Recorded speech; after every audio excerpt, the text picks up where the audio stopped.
Good day, gentlemen. I've been with my girl for almost 6 years and we've built a fantastic relationship. But the harsh reality is, I had to become a bad person to actually build that relationship. You're a good person, I know that, and I'm the same way. But you've likely realized that being good doesn't actually get you what you want in life, in sex, and in relationships.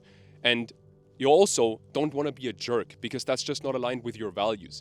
I was the exact same way a couple of years ago, and I want to share 4 of the most important lessons that I've learned, no bullshit lessons, that actually got me to where I wanted to go. Now, lesson number 1 is you are not living with integrity in your relationship, and I can prove it. Because are you actually saying what you want to say? And are you actually doing what you want to do? Or are you being polite and being nice out of fear that she might not approve of your words or your behaviors? Now, the reason I'm asking you this is because it turns out the feminine side of most women, that radiant, loving, attractive side most men think so highly of, quite frankly, and love so much, that side of her just wants to relax in your presence. She doesn't really want to make the decision where to go for dinner. She doesn't really care where you go for holiday. Of course, she doesn't want a tyrant who rules all over her. But at the end of the day, she wants someone with direction, someone who says and does what he wants to say and do, who's not maybe always polite, yes, who's nice and loving in that sense, right? But not nice in the sense of he bends his own will and his own reality and his own actions to fit into the framework or to fit into what he thinks other people want him to do. She wants someone who says what he means and means what he says, because that makes him trustworthy. I want to tell you a story to really drive this point home for you.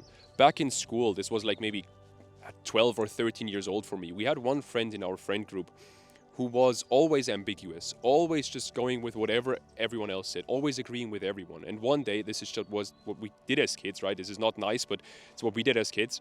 One of my friends says to me, bro, I'm gonna go up to him now and tell him, hey dude, this song that just came out, I love it. And then an hour later, you're gonna go up to him and say you hate the song. And so we did that, and he agreed with both of us. One time he agreed, this song is great, and then the next time he said, nah, dude, I fucking hate that song.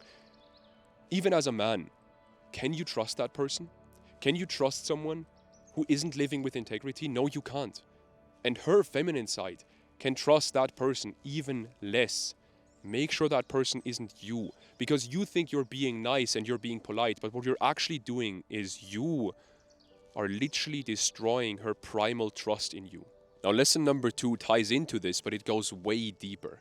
Lesson number 2 is, if you don't say no when you want to say no, then she will lose trust in your yes. Here's the thing, man.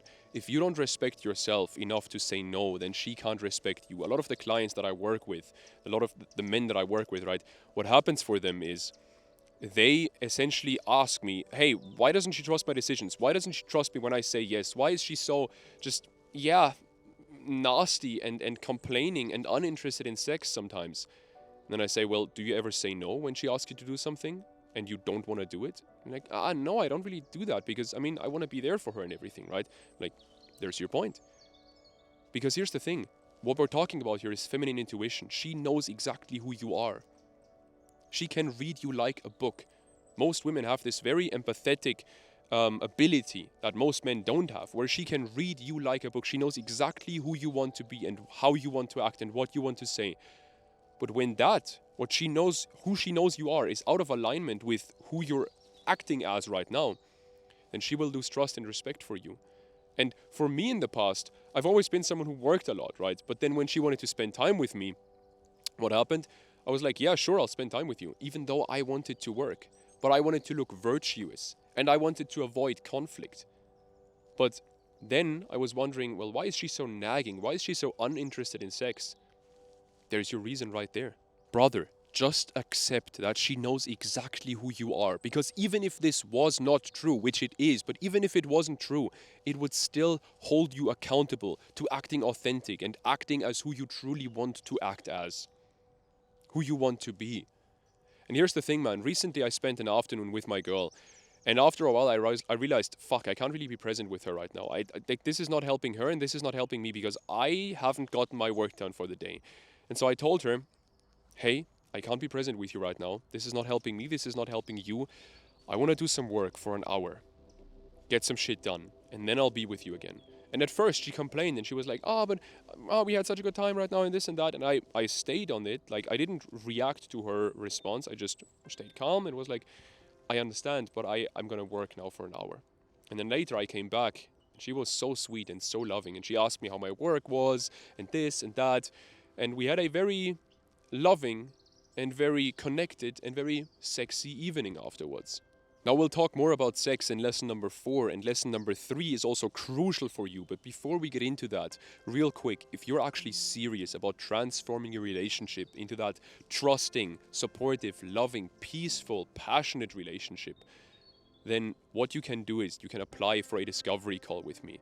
This is not a free coaching call. It is free, but it's not a free coaching call because I don't have time for that, unfortunately. But it is a call where we can talk about your relationship right now. We can talk about where you want to get to in that relationship, how you want that relationship to look, and then we can see whether you're a good fit for what I'm offering and whether I can help you. So if that's of interest to you, click the link in the description, fill out the application. It literally takes less than 1 minute. It's just 5 questions, and maybe we'll talk soon. Now, lesson number 3, we're going to go even deeper into this. And this applies to every relationship, by the way, but especially to romantic relationships. You must live your truth, but some people will not like it. And that's okay. Because if people in my life don't want me to say what I want to say, or don't want me to do what I want to do, then I don't want them in my life. I'm not saying that you should get rid of everyone who's like calling you out on your bullshit. Those people are very important. But if someone is always negative about what you're doing, that doesn't work. I've had friends in the past who told me, bro, like business, I don't really know entrepreneurship. It's very sketchy and like very tricky and difficult. Just go to university. Just like me. I was like, no, I don't want to go to university. I want to build businesses. Simple as that. I don't want to go down this traditional path, and that's just me. I'm not saying that's a bad path in general. That's just me. I didn't want that because, to be honest with you, I knew that I would be able to do it. It wasn't a challenge. I knew, okay, I can just go to university, study for 4 years, get a good job. I know I can do it. But building a business, that's difficult. That's a challenge. That makes me grow. That's why I did it. Now, here's the thing. Once you actually live your truth, some people will not like it, and maybe that includes your partner. Most likely it won't, because they can already see who you truly are and they want you to be that person, most likely. But people who you want in your life, including your partner, are those people who call you out on your bullshit, but also those people who support you in a very positive way on the path that you want to choose. I'm a very warm and very loving person, but I'm also a person who will tell you straight up if you're fucking up, and some people can't handle that. And that's okay. Then those people just at this current moment don't fit into my life.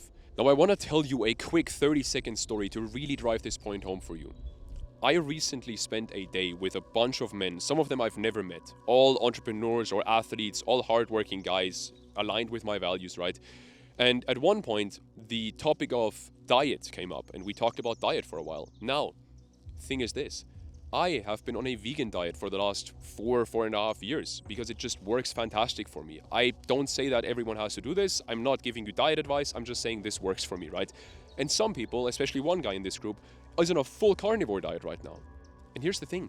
We had a fucking great conversation about it, and both of us took points away from this. Nobody got defensive. We just had a great conversation about it. Because both of us could see that the other person actually made their own decision. They didn't make this decision out of politeness to someone else or out of obligation to someone else. Because think of a person who would have gone with a carnivore or vegan or any other diet because he thinks he had to, out of obligation or politeness to other people. That person, in that conversation, in that discussion, he would have become defensive. He would have acted like a missionary, telling everyone else, you need to do a vegan diet, you need to do this, you need to do that, blah, blah, blah, blah. But we didn't do that. We just stayed calm and had a great conversation because we could both see, hey, this is what the other person actually consciously chose. This is their own choice. That person who would have gotten defensive and would have acted like a missionary would have done that because they deep down know that their decision to go with this diet isn't actually their own decision. Let that sink in for a moment. How often in your life, in your relationship, do you make decisions that in reality aren't your own decisions? That's why you get defensive sometimes. That's why you sometimes act in ways where afterwards you're like, why the fuck did I act like this? I don't want to be that person. Because you haven't actually made your own decision. You just went with someone else's decision out of politeness or out of a feeling of obligation or to avoid conflict. Let that sink in for a moment. Now, lesson number 4. This is the most important lesson in this whole video because I always keep the most important lessons to the end of these videos, so only guys like you who are actually serious about transforming their relationship, only those guys, only guys like you get these lessons. So here we go. I recently brought on a guest speaker for my clients, and he made one point very, very clear. And he essentially said, if you're trying to give your woman a massage to try and get more sex, you're literally acting like an afraid little boy, not like a man. Because at the end of the day, what happens when you give her a massage, right? You ask, like, imagine this, right? And I know that everyone's done this. I've done this. So everyone has done this, right? Everyone knows this move. You ask her, do you want a massage? She's like, yeah, sure. And then maybe you ask her to take her clothes off because then it's easier to give her a massage. Maybe bring out some oil, whatever, right? At the end of the day, more and more sexual stuff starts happening. But she didn't sign up for that. That's not what she agreed to. She agreed to a massage. And she is not playing your sneaky games that you're just playing because you're too afraid to just make an actual move or just say, hey, I want to have sex right now. What do you think? And sometimes when you do that, when you live your truth, right, this is kind of part of the bigger picture that we painted here, living your truth and saying what you want to say. But at the end of the day, it's a very applicable day-to-day thing. Here's the thing, man. If you just act truthfully and you just say, hey, I want to have sex, or you make the right move, right, without hiding your intentions, without hiding your desire for her. First of all, what does a woman really want, or most women really want during sex? They want to feel desired. You don't make her feel desired by giving her a massage. You make her feel desired by showing your desire for her. And by the way, if she says no, she's just saying no to sex, not to you. She's not rejecting you personally. Keep that in mind. And not just that, but in the vast majority of relationships, she will actually want sex more after getting used to seeing you live your truth. She will see that now your thoughts, your words, and if appropriate, your actions align. So man, do and say what you want to do and say, if appropriate, of course. Brother, live your truth, because firstly, you will feel way more aligned and way more at peace with yourself. Secondly, if you show and you express your desire without fear, without insecurity, openly to her, that is one of the sexiest things you can do for a woman. And thirdly, you will really build massive trust with her, that primal trust. And that's what she wants when she wants to have sex with someone. She wants to know that she can fully trust that person, fully let herself go. She doesn't have to think about anything. She just lets herself go. Think about that. That's what living your truth does for you in your relationship. Now, if you've come to the conclusion that you want to take your relationship to that next level, you want to tackle this, and you're a hardworking guy, then I want to offer you my help. Because I've helped a bunch of hardworking men get from a point that is very similar to where you're at right now to a point in the relationship where the relationship is just peaceful and thriving and passionate, and they know that it will work. They know that it will stay like this. They know that it will only keep improving. That's really the point what I get men to. And what I offered those men was a free discovery call with me. Not a free coaching call. It's a call where we basically talk about where you're at. We have a very, very honest conversation about where you're at right now, where you want to go in the relationship, and whether I can help you get there. And if I can, I'll tell you what I have to offer and how I will get you there. Now, that discovery call is also what I'm going to offer to you now. But I quickly want to say, just being honest here, there's a lot of men wanting to work with me because I'm growing so quickly on YouTube, and also because people just see the value that I can provide. But if you are actually ready to get to that next level, take that step, really you're serious about this, about getting to this relationship where she's so sweet, so loving, so open, so radiant, and you feel desired and admired and just peaceful, then what you can do is you can apply for that discovery call with me. There's a link in the description. 5 questions you need to fill out. And yeah, takes less than 1 minute to fill out the application. Very quick. And then if I think you're a good fit, I'll reach out to you and we'll get on that call. So yeah, dude, if you're serious, stop wasting time. Get the help you want to get. Click the link in the description and apply for that call with me. And maybe we'll talk soon. Bye. Have a good day.